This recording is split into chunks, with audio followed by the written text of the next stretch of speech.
Good morning, सुप्रभात, वंदे मातरम, जय श्री कृष्ण, जय सतनाम। संगवारी हो, आज के जो हमारी जो वीडियो है ईएल थॉर्नडाइक को लेकर, ठीक है। ईएल थॉर्नडाइक, तो थॉर्नडाइक ने सीखने से संबंधित बहुत सारे सिद्धांत बताए हैं। तो आज हम थॉर्नडाइक के बारे में ही इस वीडियो में चर्चा करने वाले हैं। जो भी साथी नए हैं, जो भी साथी पहली बार वीडियो को देख रहे हैं, तो प्लीज चैनल को सब्सक्राइब कर लेंगे। चलिए, आज की जो सेशन है हम यही शुरू करते हैं। देखिए, ईएल थॉर्नडाइक, ये थॉर्नडाइक कौन है उसके बारे में हम पहले चर्चा करें। तो यह शिक्षा मनोविज्ञान के जनक, ठीक है, याद रखेंगे इस बात को, यहां से क्वेश्चन आपका बन सकता है।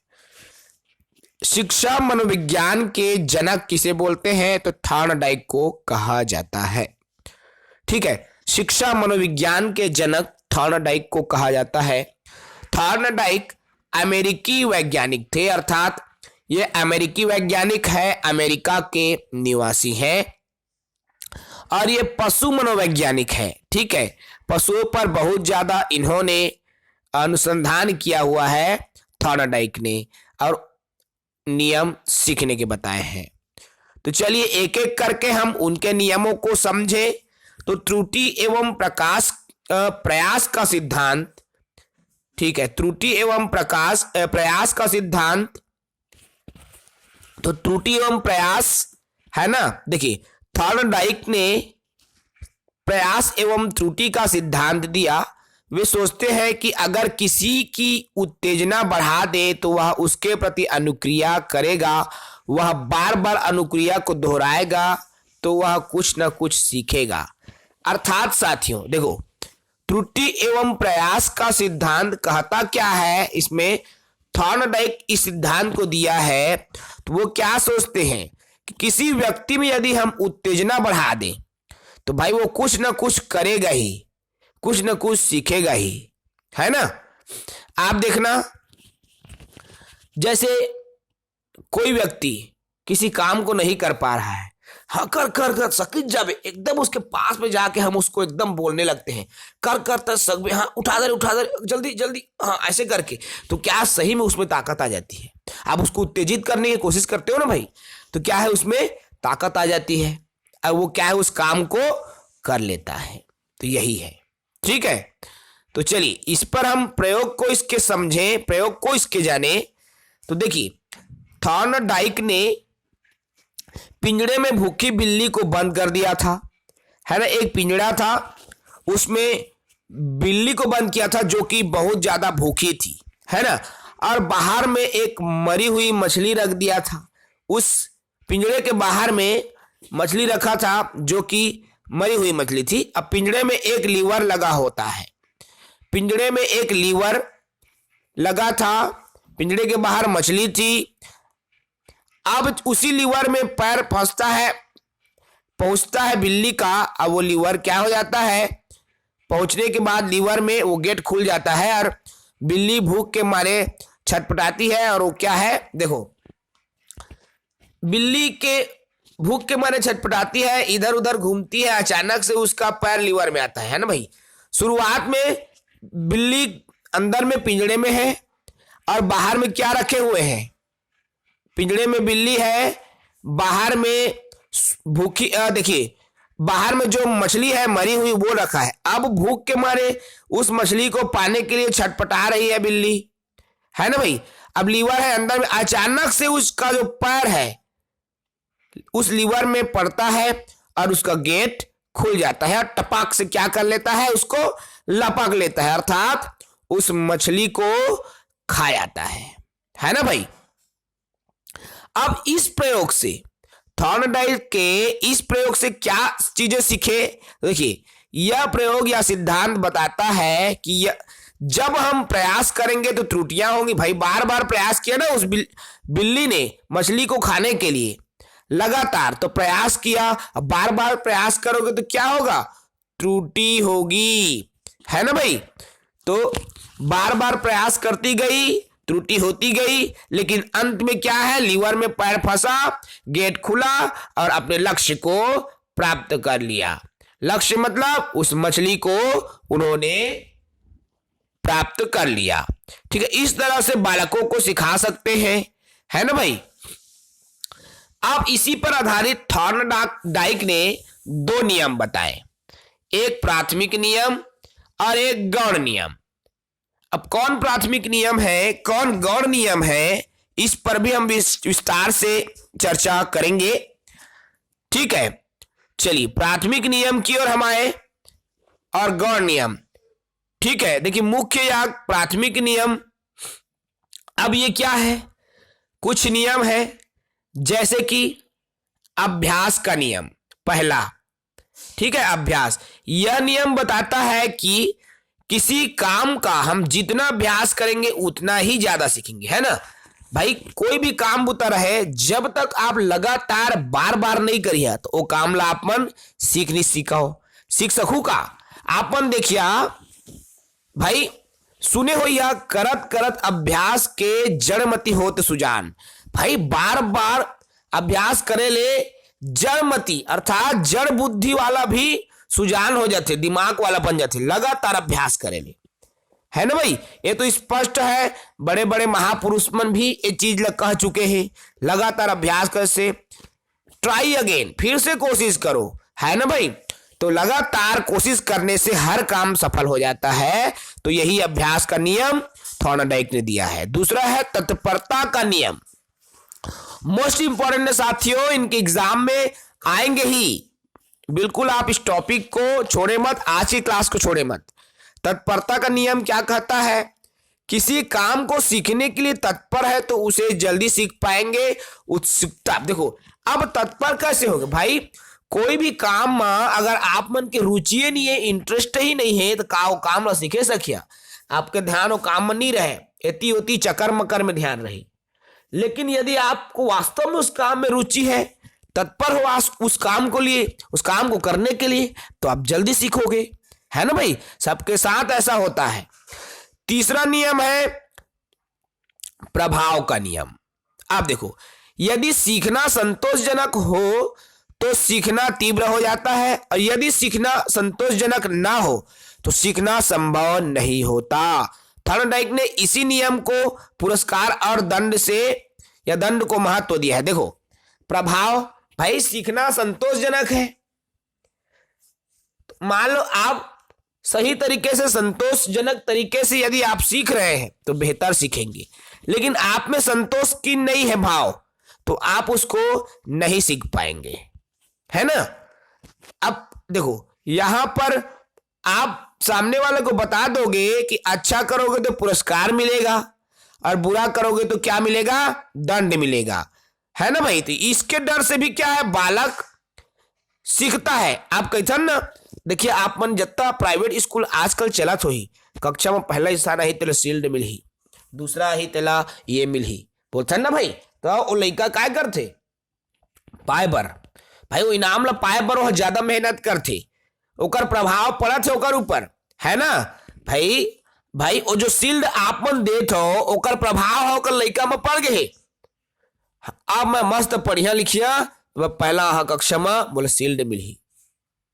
ठीक उसी प्रकार आपने मान लीजिए 10 तक पहाड़ा याद करने को बोला है कक्षा में बच्चों को, है ना भाई। अब कल बोलेंगे आप कि जे लड़का पहाड़ा पढ़ के नहीं यही तेला मैं एक डंडा मारी। अब कल तो लड़का मन आ गई, कल हो गई, अब आज आगे ना। अब लड़का डरवाए दंड दे के, है ना, दंड से तो भी लड़का पढ़ के आई ना भाई, डराए रही हो भाई गुरुजी है मोला मार ही अगर मैं नहीं पढ़ के मोला मैडम हमारी मैं नहीं पढ़ के होता, है ना। ये दंड भी है, क्या है, ये भी प्रभाव ला रहा है उसके पाठन में। ठीक है, तो यही प्रभाव का नियम है। ठीक है, ये तो रहा 3 प्राथमिक नियम, और अब देखते हैं इसके गौण नियम। ठीक है, द्वितीयक भी बोलते हैं। अब ये क्या है, बहु प्रतिक्रिया का नियम। तो देखो किसी नए काम को सीखते समय अनेक प्रक्रियाएं एवं प्रयास करते हैं, उसके बाद उस कार्य को करने का सही विधि मालूम हो जाती है। देखो जब आप किसी काम को करते हो ना शुरुआत, तो आपको पता नहीं रहता कि मुझे करना कैसे है, लेकिन जब उसको करते करते जाते हो ना तो आपको एहसास हो जाती है हाँ कि मुझे काम को ऐसे करना है ना। मतलब कई प्रकार की तरीका आप अपनाते हो, फिर आपको पता चल जाता है कि ये काम करना है, फिर वो क्या है उस काम के बारे में जो विधि है वो पता चल जाता है। तो यही बहुप्रतिक्रिया का नियम है। ठीक है, अब देखो आंशिक क्रिया का नियम क्या होता है। तो इसमें अपने कार्य को छोटे छोटे भागों में विभाजित करें तो यह अधिक शीघ्र और सरल हो जाता है। देखो विश्लेषण की तरह ही है साथियों, है ना। विश्लेषण आप जानते होंगे, पढ़े होंगे। विश्लेषण में मैंने कल की ही क्लास लिया हुआ था। तो भाई कोई कार्य है, आप उसको छोटे छोटे टुकड़ों में उसको बांट दोगे आप।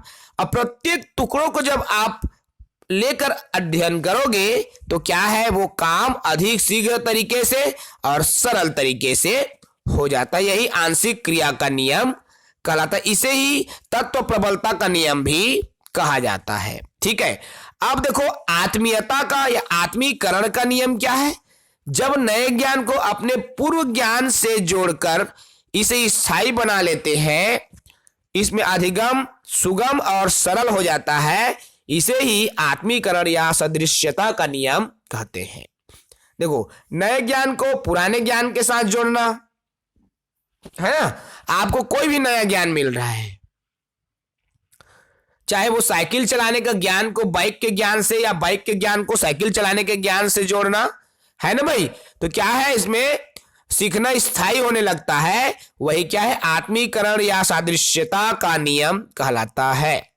चौथा है इसमें मनोवृत्ति या अभिवृत्ति का नियम। देख लो, तो किसी काम को करने के लिए हमारी जितनी सकारात्मक अभिवृत्ति होगी उतनी ही ज्यादा उस काम को सीखेंगे। देखो मनोवृत्ति की बात हो रही है, मतलब मन की बात हो रही है साथियों, है ना।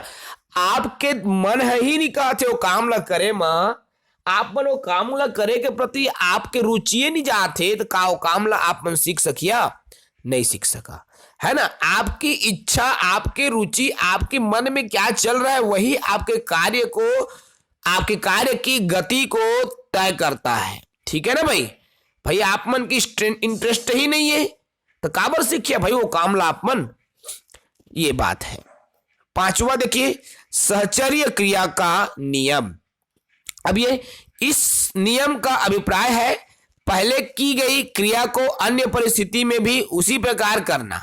सहचर्य, देखो पहले कोई काम आप करे हा, अब बस वही सेम वैसी जब दूसर काम भी आप मन करता, अर्थात ओमा के जो नियम है वो काम जैसे जैसे तरीका से आप मन करे हा, नया काम भी उसी तरीका से आप मन जब बोला करे के कोशिश करता हो तो वो साहचर्य नियम या साहचर्य क्रिया के नियम कहलाते। ठीक है ना। तो ये तो रहा गौण नियम। अब देखो इसमें एक चीज मैं नोट करवा दिया हूं, आप उसको थोड़ा सा गौर कर लेंगे। देखिए बिल्ली के समान बालक का चलना, जूते पहनना, चम्मच को खाना खाना, टाई बांधना, टेनिस खेलना आदि सीखते हैं। बिल्कुल देखिए भाई वो जो बिल्ली ला पिंजड़ा में रखे रहे लगातार प्रयास करिस ना भाई। अब देखा लड़का छोटे रहते तो बचपन में काहे खुद से चले सीखते, जूता पहनी, चम्मच में खाना खाए सीखी, टाई बांधे, टेनिस खेले। अब धीरे धीरे लड़का बाद से सब कुछ सीख जाते, है ना भाई। तो सेम वैसे ही है प्रोसेस। छोटे व मंद बालक के लिए बहुत ज्यादा उपयोगी है ये नियम जो है थॉर्नडाइक के। ठीक है, तो इसको अब याद रखें। इनके कुछ त्रुटियां भी है, थॉर्नडाइक के नियम में कुछ त्रुटियां भी है। क्या है, बच्चों की त्रुटियां सीखने की प्रक्रिया का हिस्सा है। अब देखो लोग बोलते हैं कि गलत बच्चा त्रुटि कर रहा है, गलत कर रहा है, बोला बढ़िया करवा रहे, नहीं तो आगे चल के उसने गलत करी, बोलता ना भाई। तो बच्चों की त्रुटियां देखो, अगर छोटे से बालक त्रुटि करे थे ना मतलब वह सीखा थे, है ना भाई, क्योंकि त्रुटियां करना भी सीखने का हिस्सा है। तो इस बात को आप याद रखेंगे, क्योंकि त्रुटि कर रहा है तो बच्चा उस चीज को सोच रहा है, समझ रहा है, जानने का प्रयास कर रहा है, एक संसाधन की तरह उसका उपयोग कर रहा है। ठीक है, अब देखो इसमें थॉर्नडाइक के कुछ सिद्धांत है। अभी तो हमने नियम देखे जिसमें प्राथमिक और गौण नियम देख लिए, है ना। अब थॉर्नडाइक के सिद्धांत पर चर्चा करें तो इनके देखिए, एक तो उद्दीपन अभिक्रिया का सिद्धांत, ठीक है, और SR सिद्धांत वही है, प्रयत्न एवं त्रुटि का सिद्धांत, प्रयास एवं भूल का सिद्धांत, संबंधवाद का, संयोजनवाद का, आवृत्ति का सिद्धांत, परिश्रम और धैर्य का सिद्धांत। तो ये प्रमुख सिद्धांत है जिसे थॉर्नडाइक ने दिया हुआ है साथियों, है ना। तो इन सिद्धांत के बारे में हम चर्चा करेंगे, लेकिन इसे कल की सेशन में चर्चा करेंगे, ठीक है। आज की सेशन में हम इन पर चर्चा नहीं करेंगे, कल की सेशन में हम इन पर चर्चा करेंगे। देखिए साथियों, जो भी साथी कल की क्लास में जुड़े हुए थे, है ना, तो कल हमने विधियों के बारे में बताया, बाल विकास की थॉर्नडाइक के बारे में। कल की वीडियो में इन जो 5 थ्योरी है उन पर भी हम चर्चा करेंगे, है ना। तो आप बिल्कुल इनको याद रखेंगे ताकि इनके बारे में हम पूरी कंप्लीट डिटेल्स बता सके। कुछ साथी मैसेज किए थे, सर हम आपके हैंड राइटिंग नोट्स परचेस करने हैं, तो जरूर देखिए, अगर आप हमारे हैंड राइटिंग नोट्स खरीदना चाहते हैं तो आपको स्क्रीन पर एक नंबर मैं लिख रहा हूं, आप यहां देख पाएंगे, 8839